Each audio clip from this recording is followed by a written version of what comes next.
Okay, this is probably one of the last rebuild videos on my 1993 YZ250. Um, I just wanted to make a rundown on the last videos because I didn't say anything in those, but we had a problem getting it to run because the spark plug was fouled. So we had to run down to the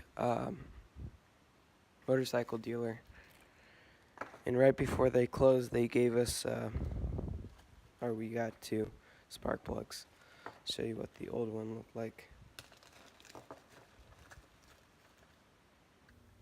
It's definitely fouled.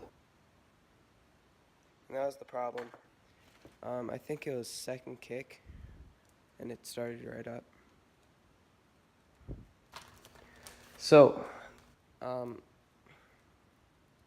next thing I'll make a video on is riding it, which actually might be pretty soon.